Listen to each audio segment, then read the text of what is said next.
तो आज की कहानी है मैसर फॉर मैसर। और इस कहानी को भी लिखा है विलियम शेक्सपियर ने। कहानी इस तरह से है।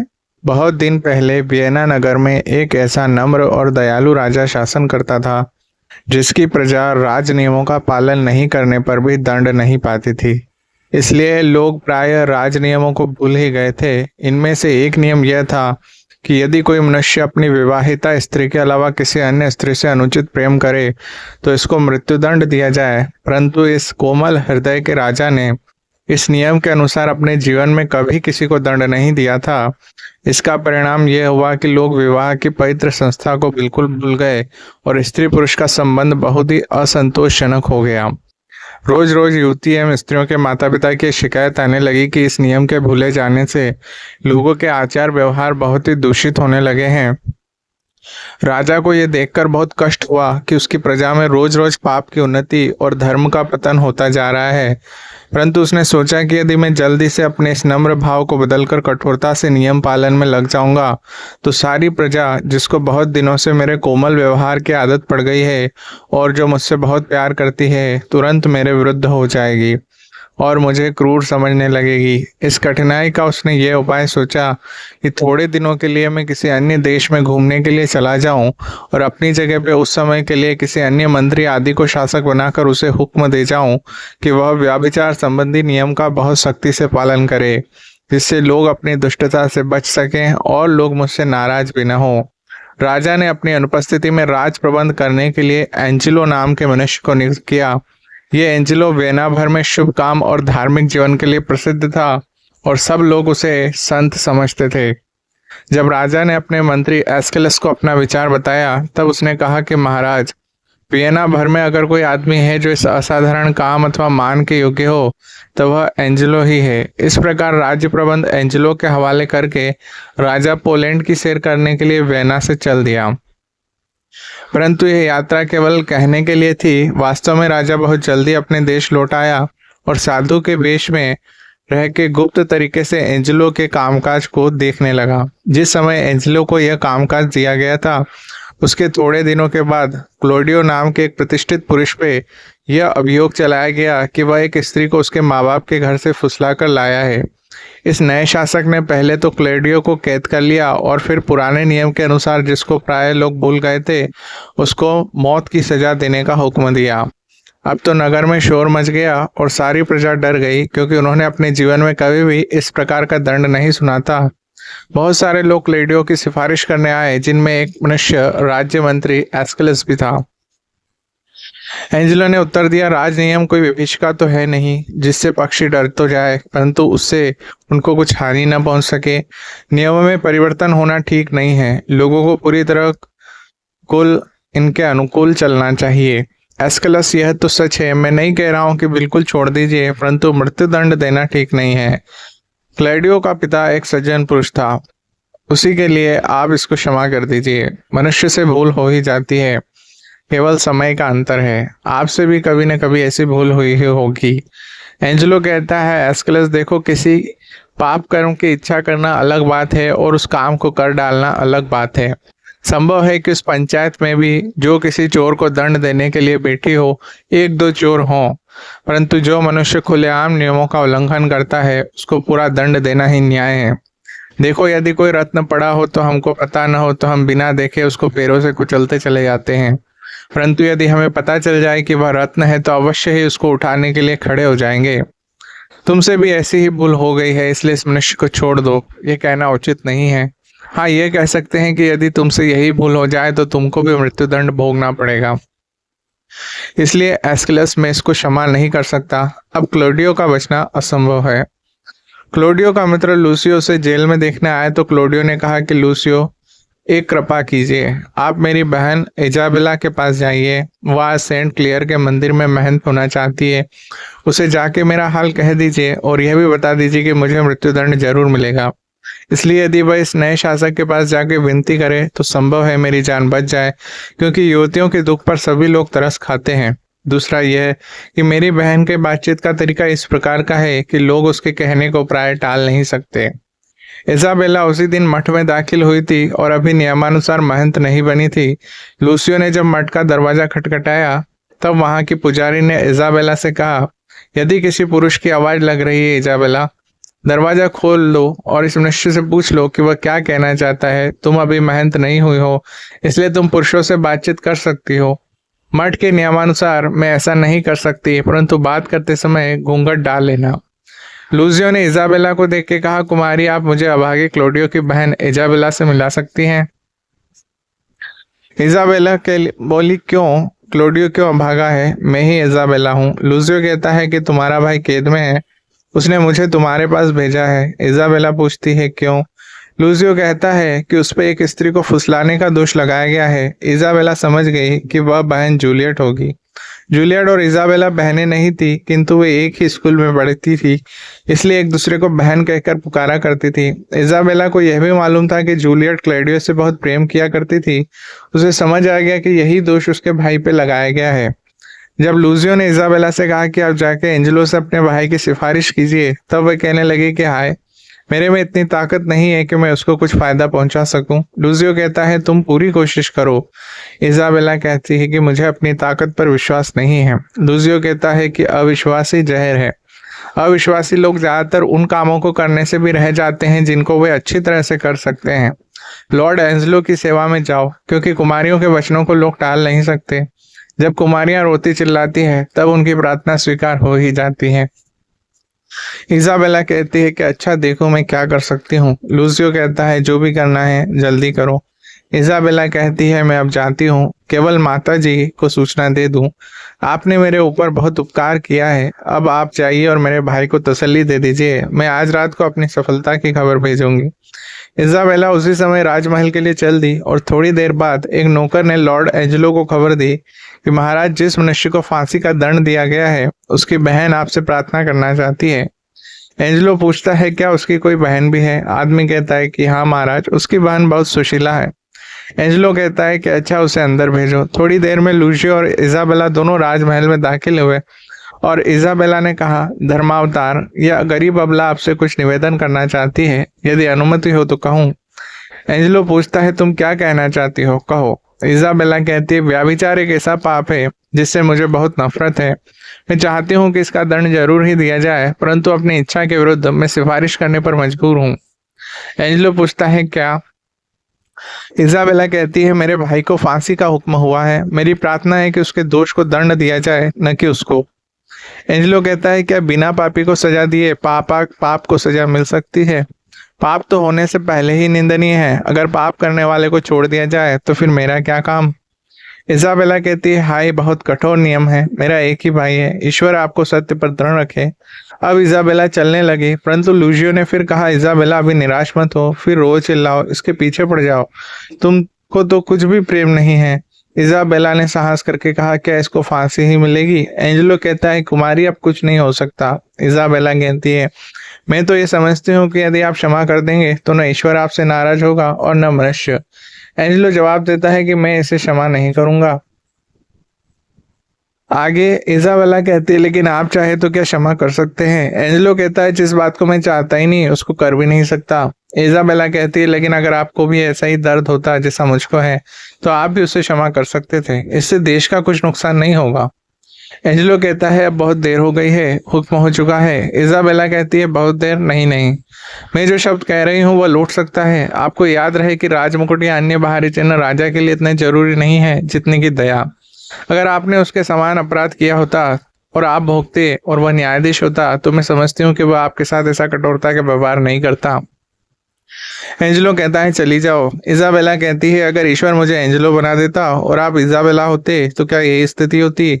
तब मैं आपको बता देती कि कैदी क्या होता है और न्यायाधीश क्या। एंजेलो कहता है, तुम्हारे भाई को सजा मिल चुकी है, तुम बेकार में समय गंवा रही हो। इजाबेला कहती है, हाय, संसार में जितने जीवात्मा हैं वे सब दंड देने लायक है, परंतु परमात्मा दया करता है। क्या आप चाहते हैं कि ईश्वर आपके साथ ऐसा ही दया रहित न्याय करें जैसा आप दूसरों के साथ कर रहे हो? जरा सोचिए, तब आप दया का मतलब समझेंगे। एंजेलो कहता है, युवती, संतोष रखो, मैंने उसे दंड नहीं दिया है, किंतु राज नियमों ने दिया है। अगर वह मेरा लड़का या भाई होता तो उसके साथ भी यही व्यवहार होता। कल सवेरे उसको फांसी दी जाएगी। इजाबेला कहती है कल, यह तो बहुत जल्दी है, देखो उसे क्षमा कर दीजिए, क्षमा कर दीजिए, वो अभी मरने के लिए तैयार नहीं है। भला इस अपराध में कितने मनुष्य को फांसी हुई है, क्योंकि किया तो ये बहुतों ने है। एंजेलो कहता है यह नियमावली से अलग तो नहीं था, केवल कमजोर हो गया था। इतने लोग कभी अपराध नहीं करते। अगर पहले आदमी को दंड दे दिया जाता, यह नियम फिर जाग उठा है और हर एक बात की खबर रखता है। उसे मालूम है कि अगर अपराधियों को दंड नहीं दिया जाएगा तो अपराध बढ़ते जाएंगे। इजाबेला कहती है कुछ तो दया कीजिए। एंजेलो कहता है न्याय करना ही दया है। ऐसा करने में मैं उन अज्ञात लोगों पर दया कर रहा हूँ जिनको अपराधी के छोड़ देने पर कष्ट होगा।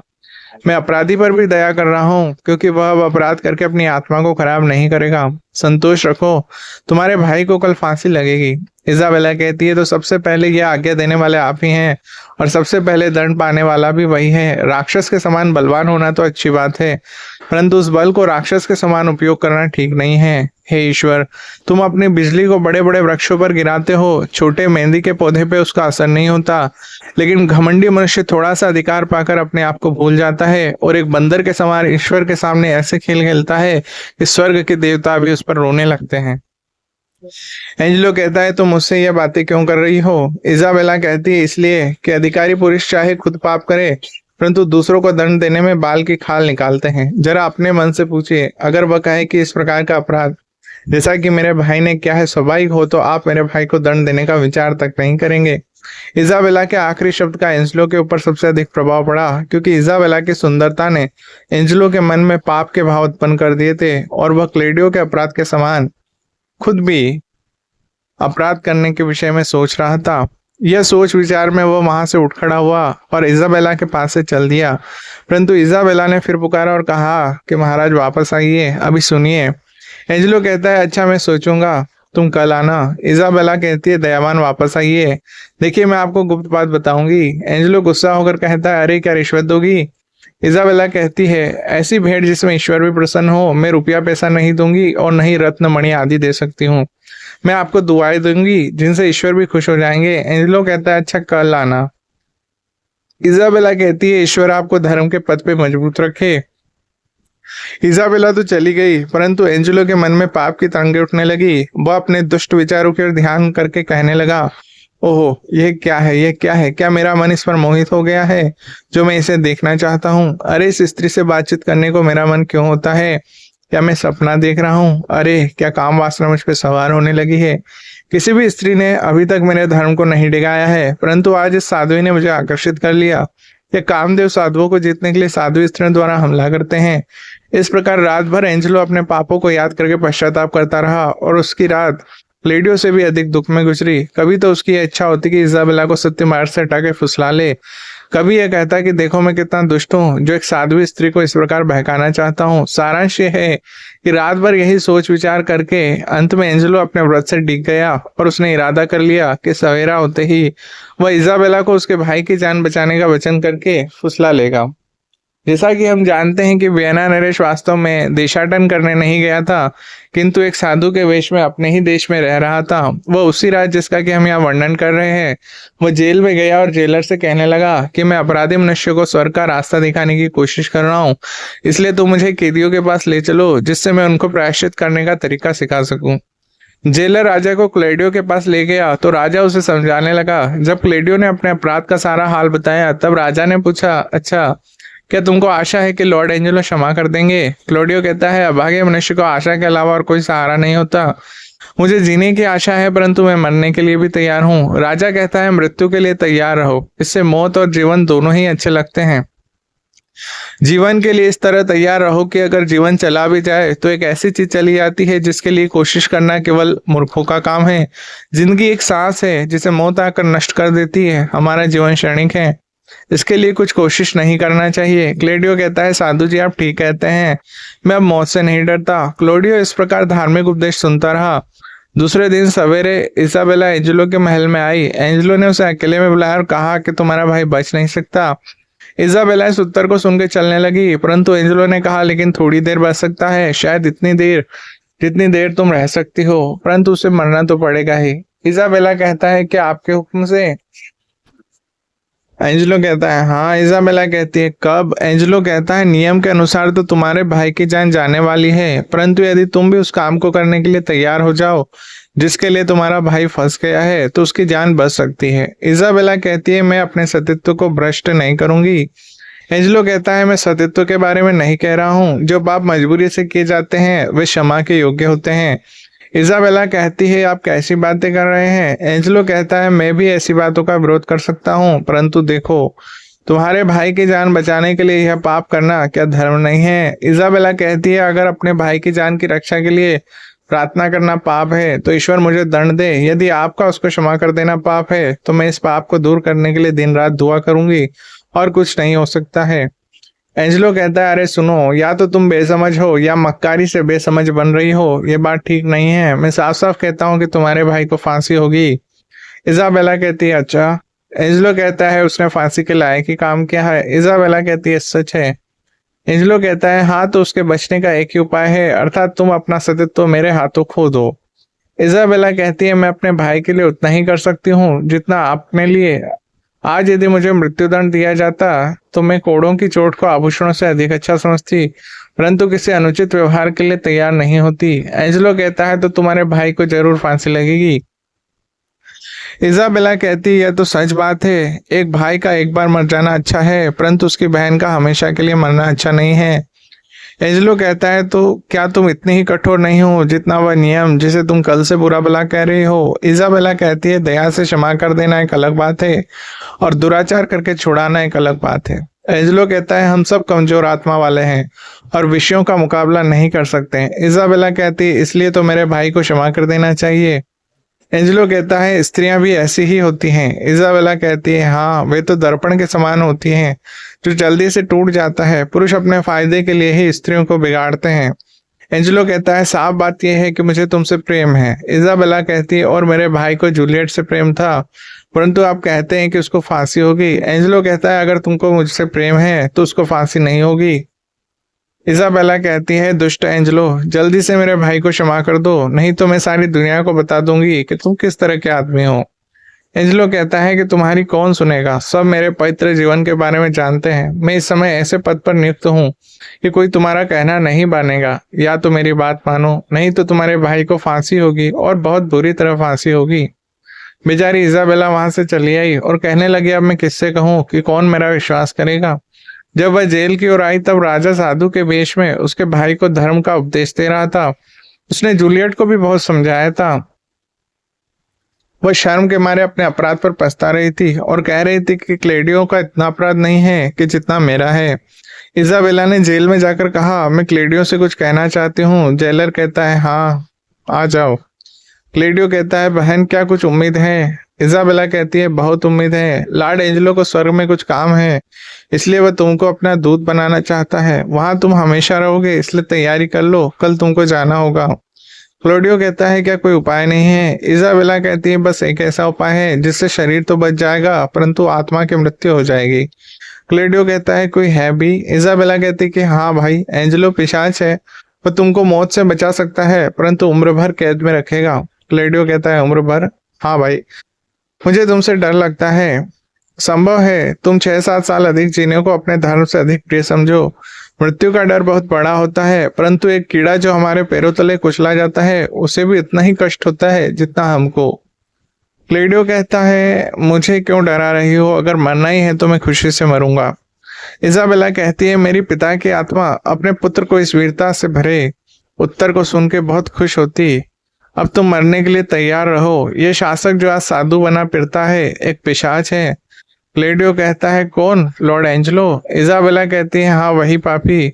भाई क्या तुम समझ सकते हो कि अगर मैं उसके हाथ अपना सतीत्व नष्ट कर दूं तो तुम बच जाओगे? क्लेडियो कहता है कि नहीं, ऐसा नहीं हो सकता। इजाबेला कहती है हाँ वह यही कह रहा है। आज की रात उसने सोचने को कहा है, नहीं तो कल सुबह तुमको फांसी लगेगी। क्लोडियो कहता है कि तुम ऐसा मत करना। इजाबेला कहती है अगर मेरी जान चली जाती तो भी मैं कुछ परवाह नहीं करती और तुमको बचा लेती। कल मरने के लिए तैयार रहो।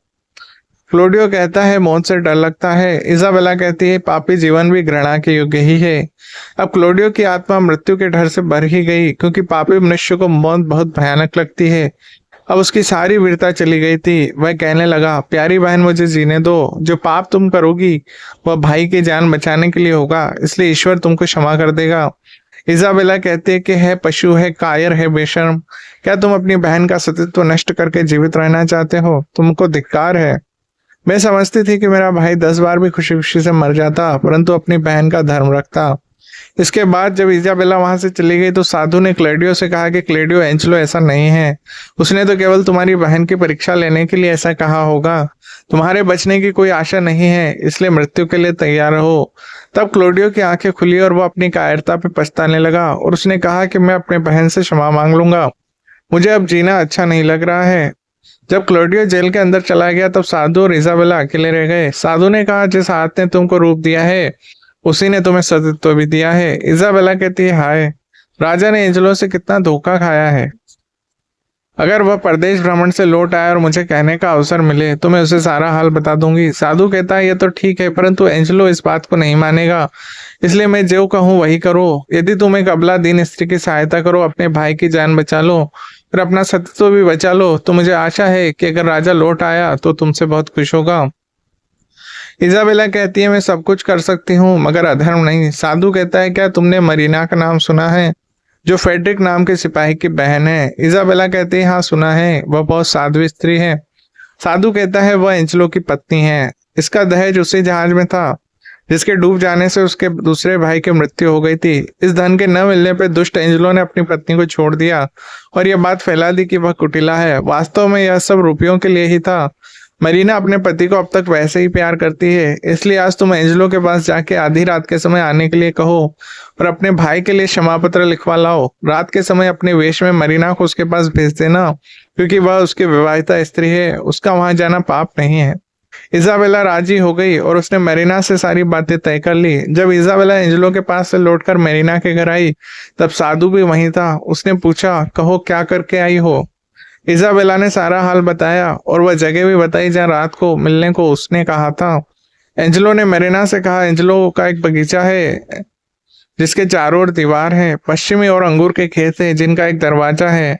उसने 2 चाबियां दी और कहा, पहले इस चाबी से फाटक को खोलना, फिर दूसरी चाबी से एक छोटे से गुप्त दरवाजे को खोलना। एंजलो ने 2 बार मुझे रास्ता बता दिया और मेरे भाई के लिए क्षमा पत्र लिखने का वादा भी कर दिया है।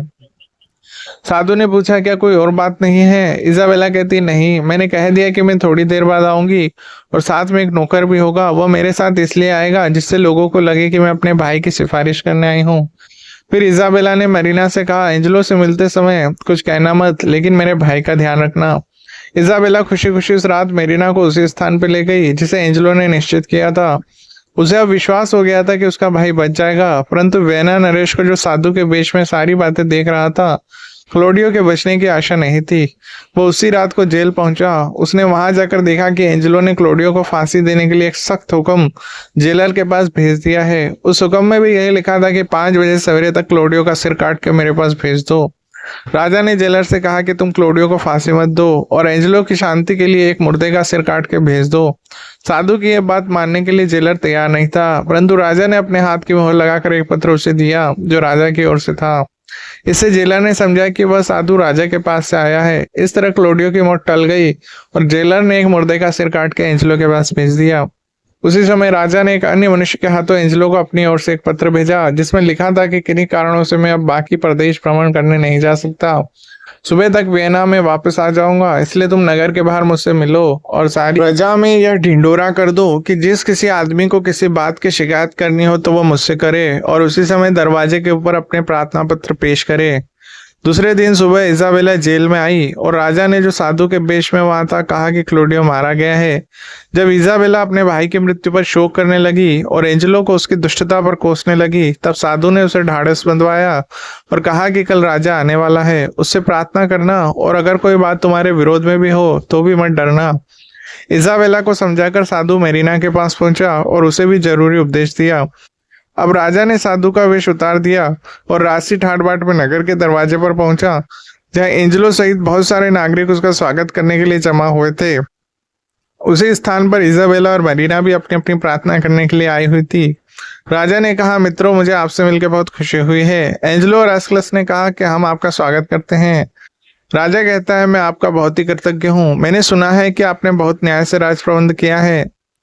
इजाबेला कहती है महाराज न्याय कीजिए, महाराज न्याय कीजिए, एक दुखिया का दुख दूर कीजिए। महाराज मैं एक कुमारी थी, परंतु मेरे साथ अन्याय किया गया है, श्रीमान रक्षा कीजिए। राजा कहते हैं कहो जल्दी कहो, परंतु संक्षेप में कहना।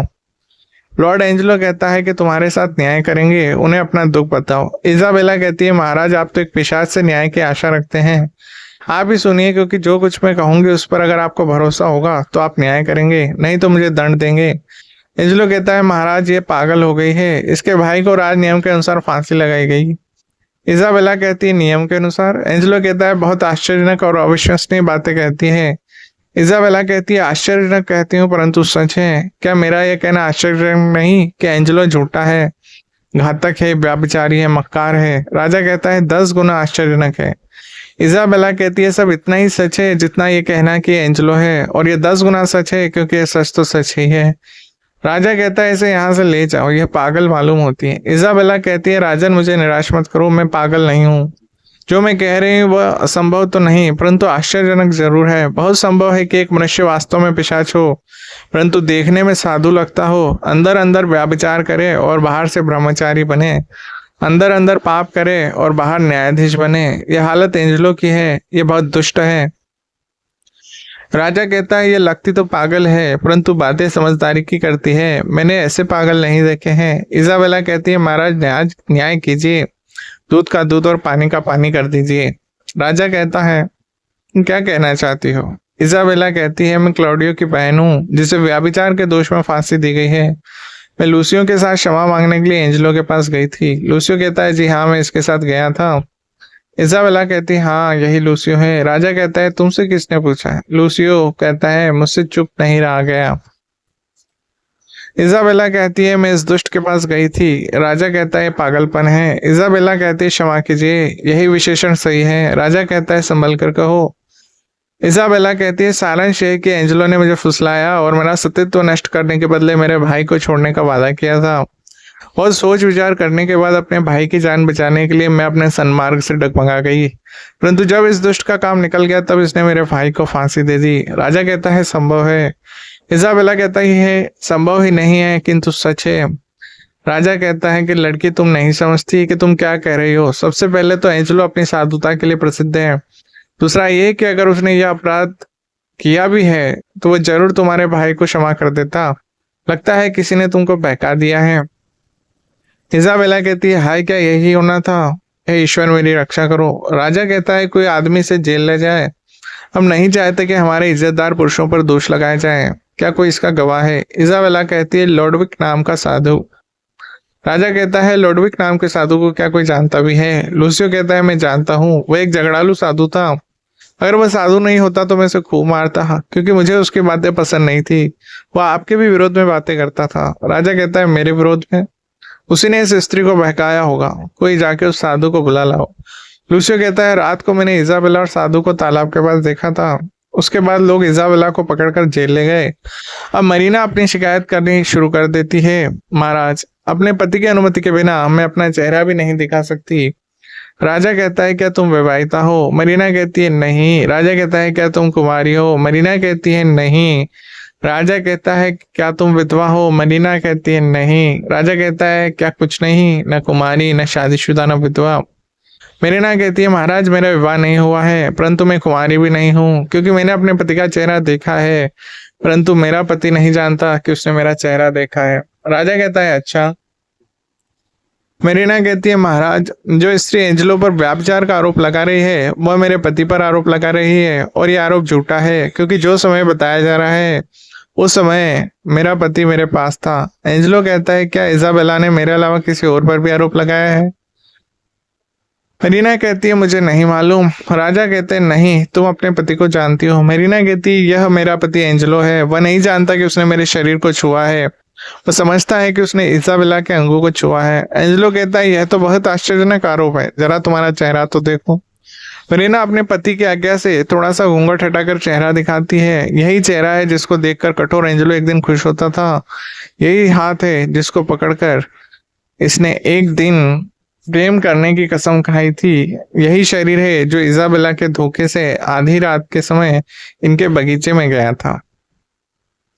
राजा कहता है, क्या तुम इस स्त्री को जानते हो? एंजेलो कहता है, राजन मुझे याद है कि मैं इसे जानता हूँ। 5 साल पहले और इसके और मेरे बीच में कुछ विवाह की बातचीत हुई थी, परंतु ये विवाह नहीं हो सका था। कुछ तो इस वजह से कि इसका दहेज निश्चित धन से कम था, परंतु मुख्य तौर पर इसके आचार व्यवहार में लोग संदेह करने लगे थे। पर 5 वर्ष से मैंने न तो इसका भी इसे देखा है, न बातचीत की है, और न ही कभी पत्र व्यवहार किया है।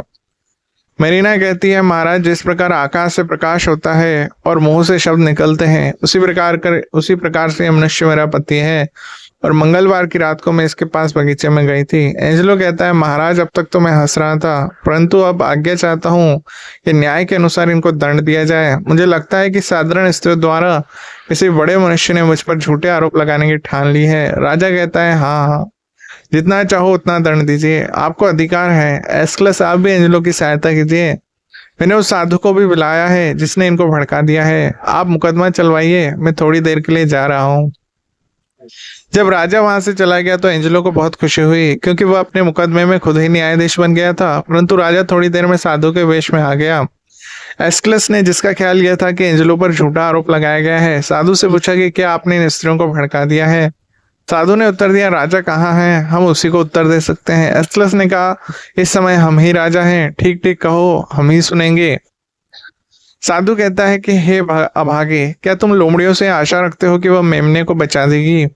राजा चला गया है तो न्याय भी चला गया। राजा बहुत अन्यायी है कि अपनी प्रजा को ऐसे लोगों के हाथ में छोड़ गया है जिन पर आरोप लगाया जाए उसी को न्यायाधीश बना देना अन्याय नहीं तो क्या है? एस्क्लस कहता है, अरे क्या पागल हो गए हो, जो ऐसे श्रेष्ठ पुरुष पर आरोप लगा रहे हो और राजा को अन्याय बता रहे हो? इसे यहाँ से पकड़कर ले जाओ, बच्चे खूब सजा पाओगे। साधु कहता है, गर्म न हो राजा, मेरी उंगली भी नहीं दुखा सकता, मैं उसकी प्रजा नहीं हूँ। मैं एक काम से यहाँ आया था।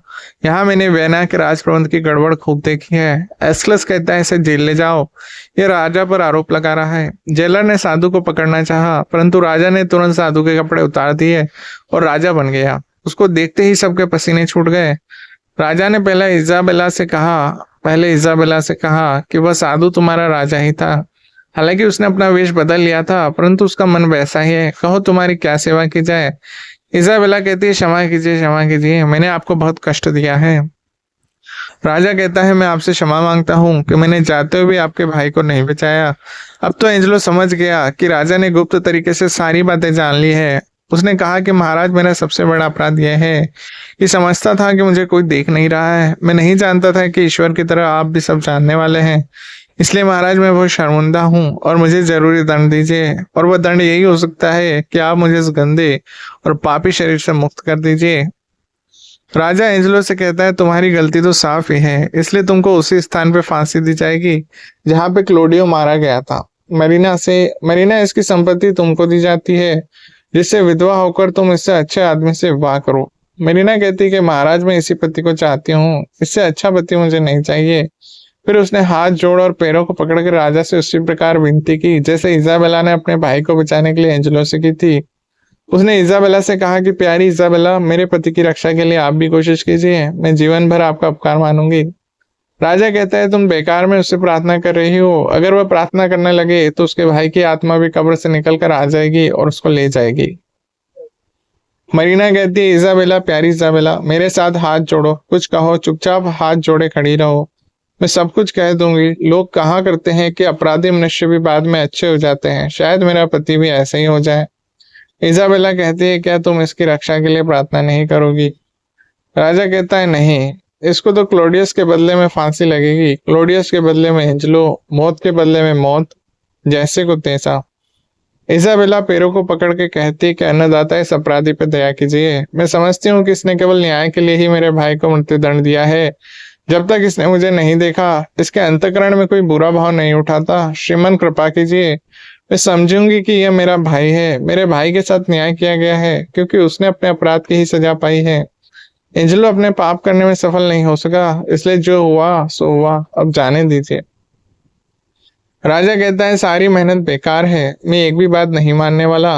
एंजेलो ने एक और अपराध किया है, वह यह कि क्या कारण था कि ऐसे असाधारण समय पे क्लोडियस को फांसी लगाई गई।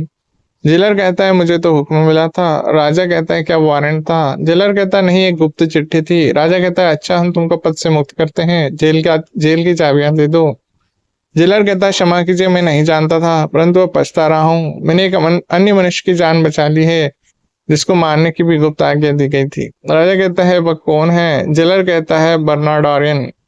राजा कहता है अच्छा, उसे लाओ। एस्लस कहता है एंजेलो, मुझे आश्चर्य है आप जैसे बुद्धिमान और धर्मात्मा पुरुष ने ऐसे मूर्खता और अन्याय से काम लिया है। एंजेलो कहता है मुझे अपने किए पे बहुत पछतावा है। मैं इतना दुखी हो रहा हूँ कि क्षमा की अपेक्षा मुझे मृत्यु अच्छी लग रही है। मैं इसी योग्य हूँ। जिस समय जेलर कैदी को पकड़ कर लाया उस समय सबने देखा कि वह बर्नार्डियन नहीं बल्कि इजाबेला का भाई क्लोडियो है। इस पर सबको बहुत खुशी हुई और राजा ने कहा कि प्यारी इजाबेला, तुम्हारे लिए मैं तुम्हारे भाई को क्षमा करता हूँ। यदि तुम कृपापूर्वक इस हाथ को स्वीकार करो तो मेरी सारी संपत्ति तुम्हारी हो जाएगी। एंजेलो ने राजा की आंखें देखकर समझ लिया कि अब उसकी जान बच गई है। राजा ने उससे कहा कि देखो, मैं तुमको क्षमा करता हूँ, परंतु अब हमेशा अपनी प्यारी पत्नी से प्रेम करना। मुझे मालूम है कि यह एक पतिव्रता स्त्री है।